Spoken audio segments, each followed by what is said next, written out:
Bullet reporter में आज अब कैसा है राष्ट्र कवि का गांव, बेगूसराय में चलेगा किसका दांव और लेफ्ट के गढ़ में किसने पसारे पांव।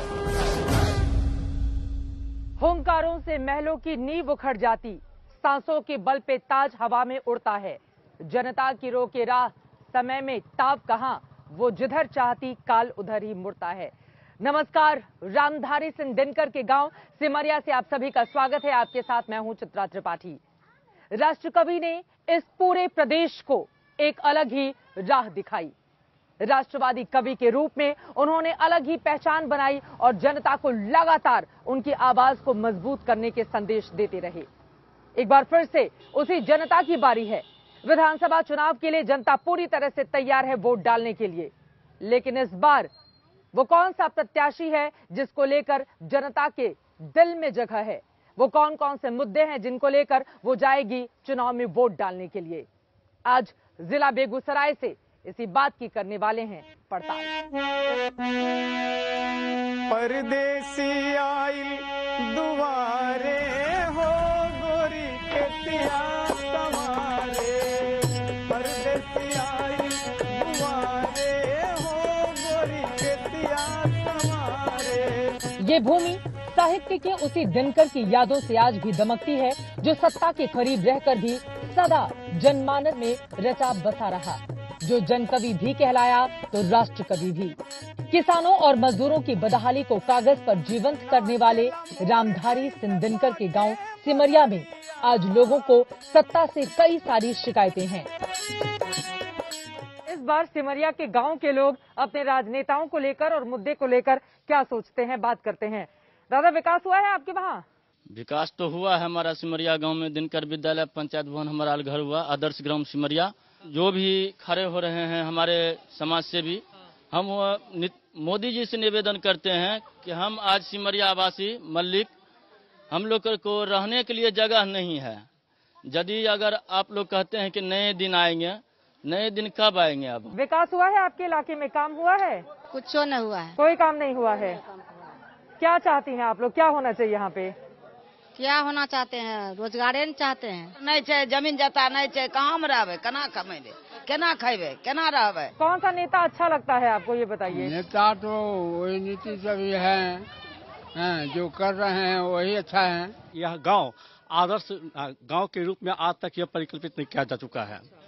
आक्रोश है जनता में कि जब चुनाव का समय आता है तो नेता वोट मांगने आते हैं, लेकिन गांव को फिर भूल जाते हैं जाने के बाद।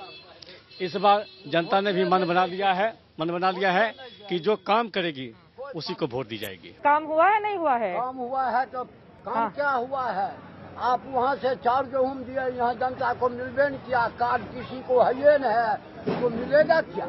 पैसा आप अपना जेबी में रख लिए, जनता मुंह देख रहा है, और क्या हो? मतलब आपको लग रहा है कि कोई काम यहाँ पे नहीं हुआ है? काम हुआ है, हाँ, लेकिन जहाँ तहाँ जैसा हुआ, हाँ, मतलब हुआ। अपना जेब भरा है और जनता का जेब खाली किया है। जनता का कोई काम नहीं। चला मोर जैसे पाके बदरिया, सनवा के पाई जैसे बिहसे चकोरिया, दिलवा झूमे खुशी मार। 23 सितंबर 1908 को राष्ट्रकवि रामधारी सिंह दिनकर का जन्म इसी सिमरिया गांव में हुआ था।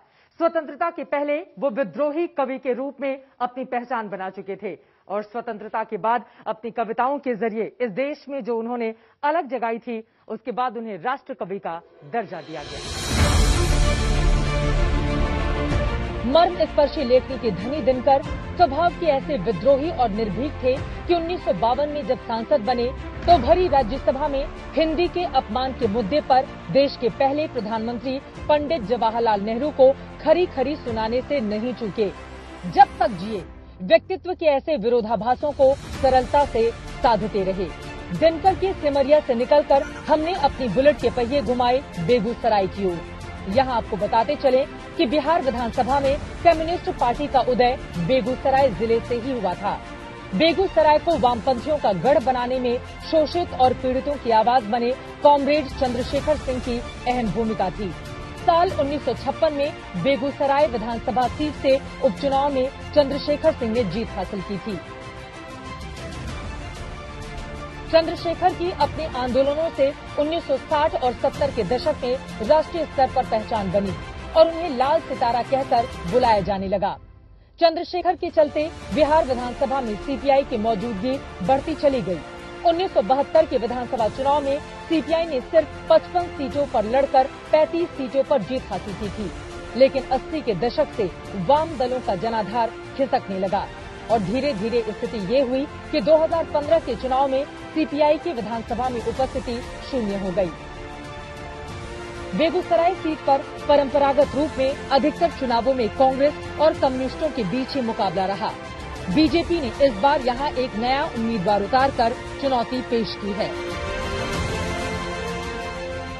कुमार कुंदन जी इस वक्त हमारे साथ मौजूद हैं और आपको बता दें कि बेगूसराय से भारतीय जनता पार्टी के ये उम्मीदवार हैं और इस बार किस तरह की टक्कर है, बताइए। बीजेपी की क्या पोजीशन है यहाँ पर आपके इलाके में? जो मैं पिछले 14-15 दिन से क्षेत्र में घूम रहा हूँ तो मैं देख रहा हूँ कि बेगूसराय की जनता जो है, बेगूसराय विधानसभा की, वो सबसे आगे चल रही है। मुद्दे कौन कौन से हैं? अगर आप जनता के बीच जा रहे हैं तो क्या बता रहे हैं कि इलाके के विधायक बनेंगे तो कौन कौन से काम करेंगे आप? नहीं, मैं मुद्दे लेके जा रहा हूँ जो काम हमारी सरकार ने कर दिया है बेगूसराय विधानसभा में और बेगूसराय जिले में, विशेष करके एनडीए की डबल इंजन की सरकार, केंद्र में आदरणीय नरेंद्र मोदी जी के नेतृत्व में और बिहार में आदरणीय नीतीश जी और सुशील मोदी जी के नेतृत्व में। आप अगर आए होंगे तो सिमरिया पे 6 लेन पुल बनता हुआ आपने पिलर देखा होगा। वहां पे सिमरिया से खगड़िया तक 4 लेन का रोड का काम पूरा हो चुका है। आप रिफाइनरी का विस्तारीकरण से 6 मीट्रिक मिलियन टन से 9 मीट्रिक मिलियन टन, बंद पड़ा फर्टिलाइजर को शुरू करना, थर्मल पावर को शुरू करना, इंजीनियरिंग कॉलेज खोलना। आगे बढ़े तो हमारी मुलाकात जोश से लबरेज कुछ फर्स्ट टाइम वोटर्स से हो गई। क्या मुद्दा रहेगा इस बार? इस बार मुद्दा रहेगा हम युवाओं का कि जो हम लोगों के लिए अच्छी शिक्षा का व्यवस्था करेंगे, उनको हम लोग वोट करेंगे। कौन कर रहा है अच्छा? बीजेपी, कांग्रेस, कौन सी पार्टी अच्छी? बीजेपी। यहाँ बिहार में जो हम लोग एजुकेशन लेने के लिए बाहर जाते हैं, उसके लिए हम लोग वो एजुकेशन हब यहाँ बिहार बने, वही हमारा मेन मुद्दा है इस बार। और बेरोजगारी जो बहुत ज्यादा बढ़ रही, अनएम्प्लॉयमेंट, वो हमारा मेन मुद्दा है। कौन सी पार्टी अच्छी है? बीजेपी। नरेंद्र मोदी जी ने हम लोग के लिए किया है, हम लोग को दिख रहा है कि उन्होंने इतना हम लोग के लिए काम किया है। मतलब यहाँ पर भी मोदी के नाम पर वोट पड़ेगा? हाँ, मोदी कैंडिडेट कोई रहे, मोदी के नाम पर वोट? मोदी के नाम पे वोट नहीं पड़ेगा, उनके काम के नाम पे वोट पड़ेगा।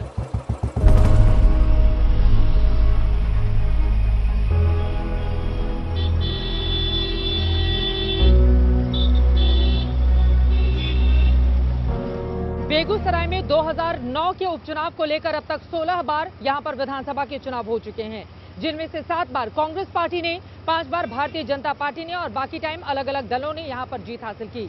1985 के बाद 2015 में पहली बार कांग्रेस ने यहां पर फतह हासिल की है, जबकि उसके पहले 15 साल तक लगातार भारतीय जनता पार्टी का बेगूसराय की विधानसभा सीट पर कब्जा था। बेगूसराय से हम निकल तो रहे थे तेघड़ा के लिए, लेकिन बरौनी से गुजरे तो हमारे रास्ते में पड़ा हिंदुस्तान उर्वरक और रसायन लिमिटेड का बंद पड़ा संयंत्र। बेहतर दिन देख चुका ये यूरिया प्लांट आजकल फिर से अपने दिन भरने के इंतजार में है।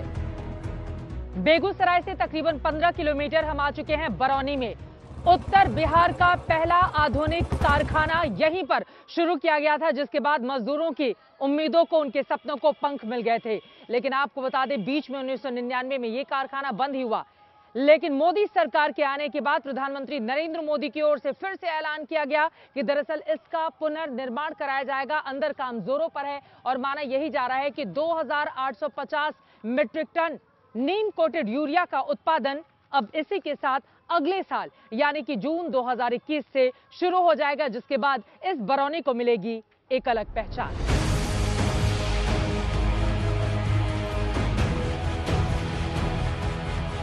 कहने की जरूरत नहीं कि HURL का एक बार फिर से खुलना इस इलाके की आर्थिक और व्यावसायिक सेहत के लिए किसी टॉनिक की तरह होगा। बहरहाल ढलती शाम के साथ हम चल पड़े लिफ्ट के गढ़ तेघड़ा की ओर।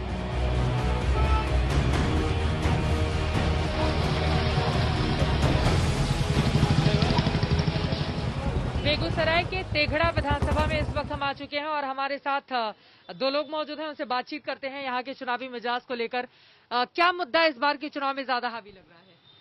इस बार के चुनाव में मुद्दा ज्यादा हावी लग रहा है कि नीतीश भगाओ।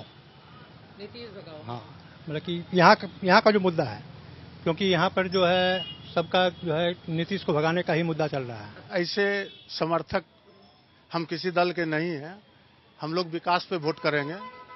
इस सरकार में बहुत काम हुआ है, बिजली, रोड, नाली, लॉ एंड ऑर्डर, ये सब मुद्दे यहाँ के हैं, विकास के मुद्दे, इसी पे वोट पड़ेगा। ये नीतीश कुमार का अगर बदलाव नहीं होगा, अपराधी चरित्र के लोग ज्यादा हो गए, व्यापारी वर्ग परेशान है इनसे, और शिक्षा को गर्त में मिला दिए। इस बार रोजी रोटी का सवाल है, खाली महंगाई है, बस और कुछ नहीं, खाली वोट चाहिए लोगों को। जोर क्या चल रहा है यहाँ? चलेगा ललन भाई सीपीआई।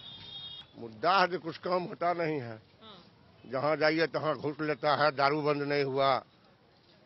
ये सरकार क्या करके रहेगा बिहार में? किसका जोर चल रहा है यहाँ पर?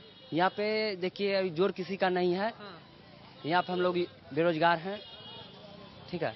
जो युवा के साथ उतरेगी उसके साथ हम लोग हैं। कौन युवा के साथ उतर रहा है? जो चिराग पासवान है, तेजस्वी यादव है, बस। गुजरे सालों में बेगूसराय की 7 विधानसभा सीटों में तेघड़ा और बछवाड़ा विधानसभा सीटें वामपंथ का गढ़ बनी रहीं।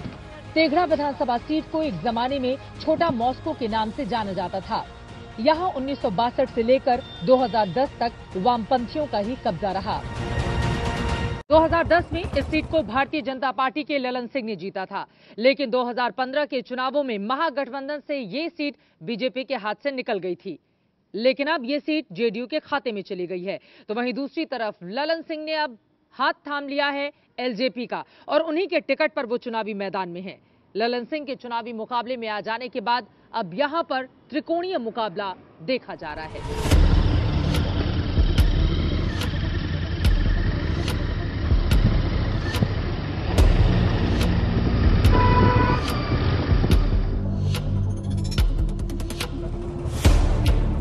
बिहार का जो चुनाव होने जा रहा है, इसमें बिल्कुल यह गुस्सा है लॉकडाउन के दौरान में जो बिहार सरकार ने या केंद्र सरकार जो बोली सरकार। उनका आपको लग रहा है कि उनका गुस्सा है? आपको भी लग रहा है कि गुस्सा है? एकदम।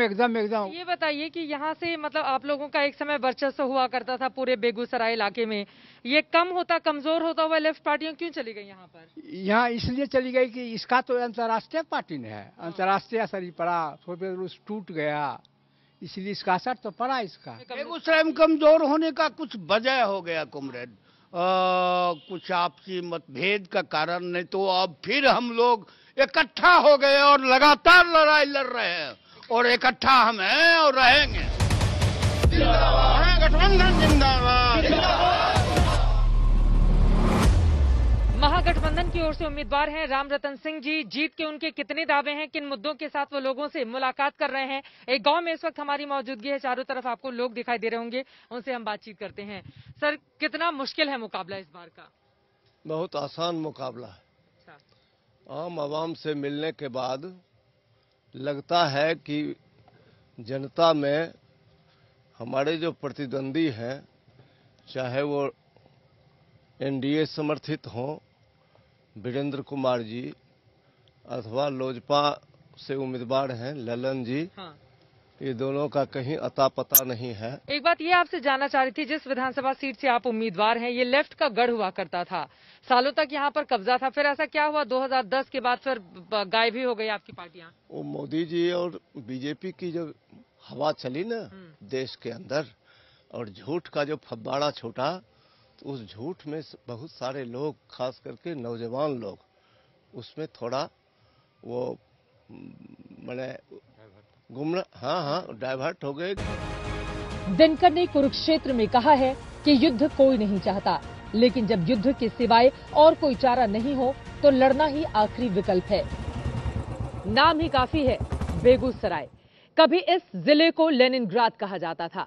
लेनिनग्राद यानी कि लेनिन का शहर, उनकी विचारधारा वाला शहर। लेकिन अब यहां पर बहुत बदलाव आ चुका है। फिलहाल विधानसभा की बात करें तो 2015 में महागठबंधन, जिसमें जेडीयू, आरजेडी और कांग्रेस पार्टी शामिल थी, इन तीनों ही पार्टियों ने मिलकर एनडीए का सूपड़ा साफ कर दिया था। लेकिन इस बार तो स्थिति बदल गई है, जेडीयू बीजेपी के साथ चली गई है। तो इस बार यहां पर इस महामुकाबले में किसकी होती है जीत और किसकी होगी हार, इस पर बनी रहेगी आज तक की नजर। कैमरा पर्सन हिमांशु शर्मा के साथ चित्रा त्रिपाठी, बेगूसराय आज तक।